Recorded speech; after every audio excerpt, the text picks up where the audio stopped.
เราอยากรู้จักของจริงว่าจะโย่ว่าให้ฟังแล้วโบเฮ็ดจักคือมันจริงรู้จักบ่ลองนั่งบนแม่เพิ่นว่าอย่างซี่ว่าพ่อแม่ครูบาอาจารย์สอนว่าถ้าทำด้วยในมีอยู่หากมีผู้ประพฤติดีปฏิบัติชอบตามพระธรรมวินัยอยู่มรรคผลนิพพานก็จะบ่ว่างจากโลกนี้เพิ่นว่าอันโลกนี้เขาจะไปว่าสิว่าดินฟ้าอากาศเป็นโลกอันโลกตัวเฮานี่เพิ่นว่าตัวเฮาก็เป็นโลกนึงเพิ่นว่าก็ยังว่าสัตว์โลกเนี่ยนี่ว่าอย่างนี้บัดนี้ถ้าหากฆราวาสญาติโยมหรือภิกษุสามเณรอยู่โดยชอบว่าซั่น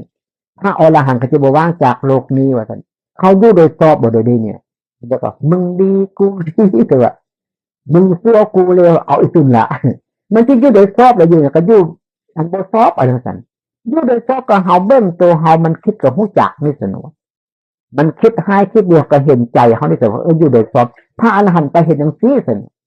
คันพระอรหันต์นั่งอยู่นี่พูนไปเห็นลอตเตอรี่เขาหมู่กรุงเทพพูนเนี่ยมันเห็นไปทางบ่แม่นพูนจังว่า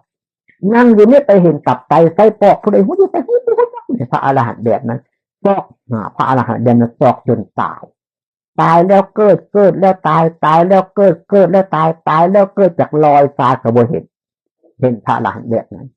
ถ้าอรหันต์แบบนั้นสมัยพระพุทธเจ้ามันสิมีแท้ๆก็บ่รู้จักแล้วเนี่ยพอบ่เข้าใจหลวงพ่อเข้าใจอย่างสิเข้าใจตอนเตานี่หลวงพ่อเข้าใจอย่างสิโอ้อันธรรมะอันนี้มันมีอยู่ในคนทุกคนมันเฮ็ดได้ดีนะคันบ่ทุกคนเฮ็ดได้มันสิได้บ่ซั่นก็เป็นพระอรหันต์เป็นพระพุทธเจ้าเหมือนพระเว้าไปแล้วเป็นได้โดยแท้นี่ครับบ่ได้เป็นพระพุทธเจ้าเพราะว่าคือพระพุทธเจ้าซื่อๆนี่นะพระพุทธเจ้าวาจังซี่ว่าสัตว์ทั้งหลายคือเราตถาคตว่าซั่นสัตว์ทั้งหลายเหมือนเราตถาคตว่าซั่น